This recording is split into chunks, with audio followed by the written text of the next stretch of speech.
Howdy folks, and welcome back to No Guarantees.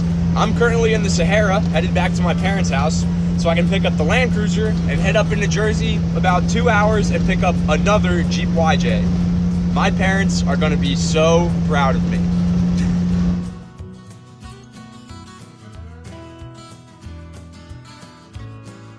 Well, I got the tow vehicle, I've got the U-Haul trailer behind me, and I've got about 110 more miles of a whole lot of this until I get there.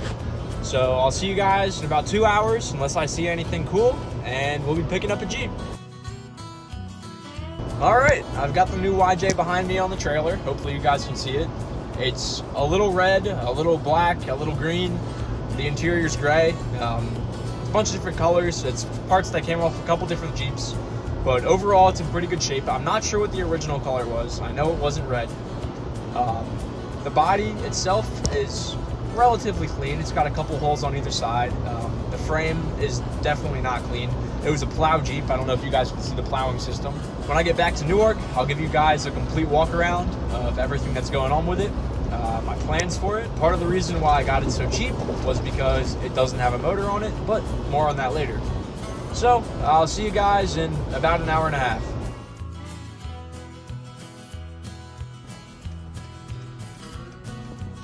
The gas station is right there.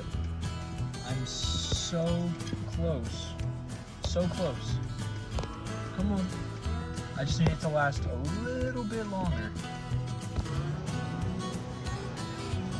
I made it, but just barely, so I guess we'll figure out how big this tank is. Got another like 2 or 3 miles until I get home. Then we can unload it, bring the trailer back, and I can finally give you guys a walk around. Hopefully the lighting isn't too bad, but here it is, finally back in my driveway. Honestly, it's what's good is good and what's bad is bad, and there's no lying about any of it. The glare is terrible, but the top is in good shape.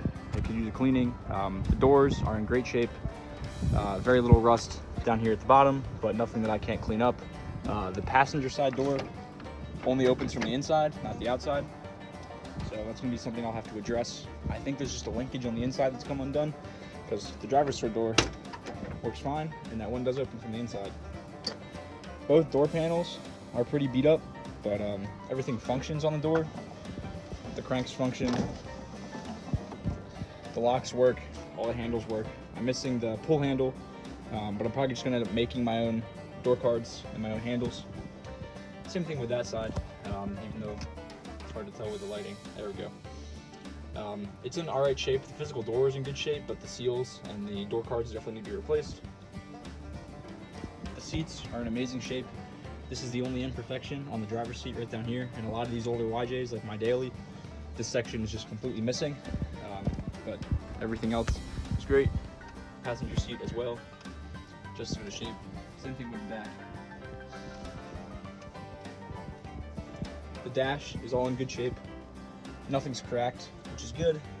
Both of my Jeeps have cracked dash pads, and both of them have this piece being able to move as well, because one of the bolt holes broke off in the bottom. But now I'll have some replacement parts for that. The reason I got it so cheap, apart from the speed holes in the side and the floor, same thing on the other side over there, is if I take a look in the engine bay,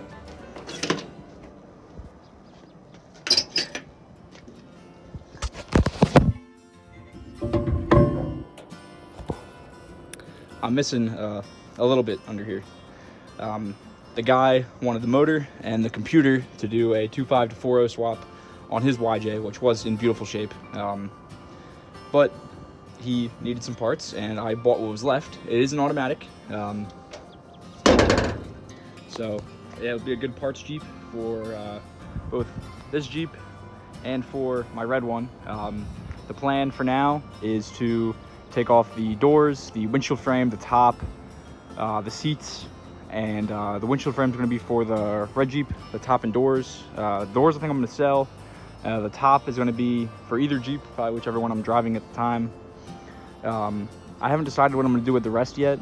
I only have a bill of sale, I don't have a title, but it would definitely be a candidate for finding a motor and putting back together, because overall, I mean, the body is pretty much fine. The frame in the front is all in good shape. It has the typical rear frame rail rust that a lot of these have. This is the better of the two sides. But even that, to me, it really isn't that bad.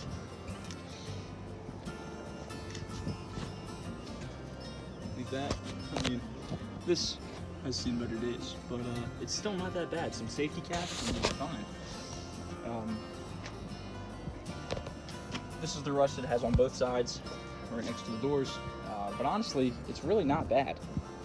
So this will be a good candidate for me or for somebody else to put a little bit of time and effort to.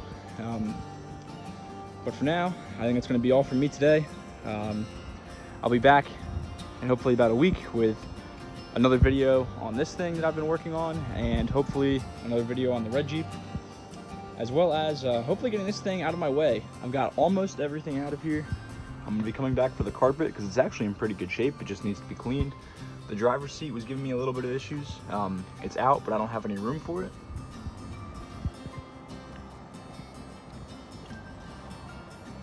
And everything else is in here.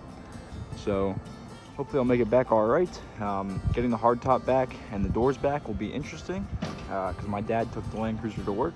So I think my plan for now is once I get the hardtop off, I'm going to take the hardtop and the hard doors and put them on this, leave these doors and everything at my parents' house, drive back here with no top, take this thing off and put it on. It'll be the last of everything I need from this Jeep, and then I can put it up for sale and hopefully somebody buys it and I can get out of my way.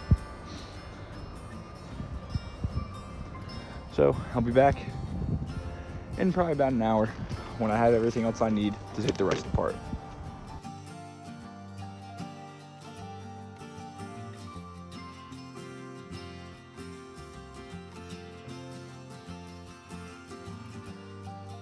We got the hardtop on, but we still don't have any windows, and it's raining. We just barely beat the rain. That's why I wasn't filming anything.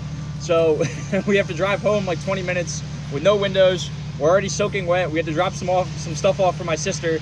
But I'll see you guys in probably 20 minutes when we get back home.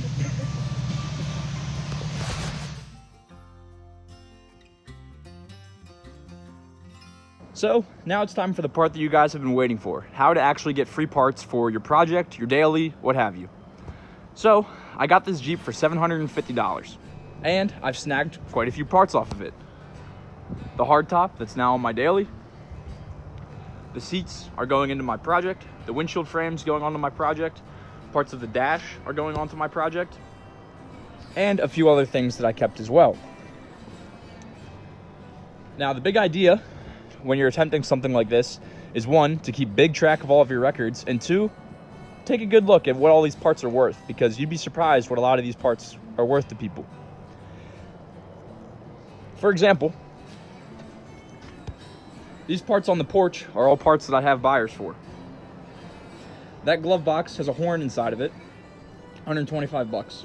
Fender, 125 bucks, takes me up to 250. The grill, 50 bucks, 300 bucks total. The steps, another 300, that's 600. The column, 250, that brings me up to 850. And I've got a seat belt and a tail light over there that I'm selling for another 50. So that brings me up to 900. With gas and a trailer and my time going up to Jersey, I've got about $1,000 in this. And that's 900 taken care of.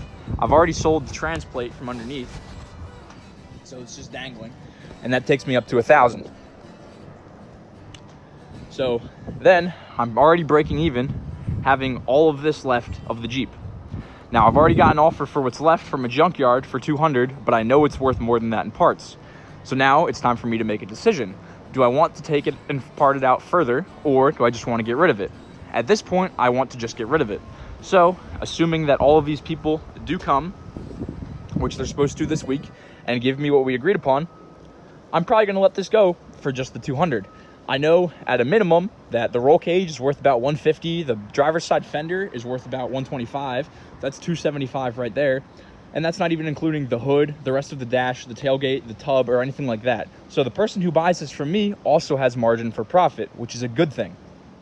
Buying and selling vehicles like this and their parts, a big part of it is trying to create some relationships. For example, the guy that's coming to buy the fender, the taillight, and the seatbelts has bought more than a couple parts off me before. He bought the seats that came out of the other Jeep that I did this to, and its tailgate. And fortunately for me, he's coming back to buy more stuff, so I don't mind giving him a deal on stuff like that. The more relationships like that you can create, the easier it'll be for you to sell these kinds of parts. And it's nice just to know people that are kind of in the same hobby as you.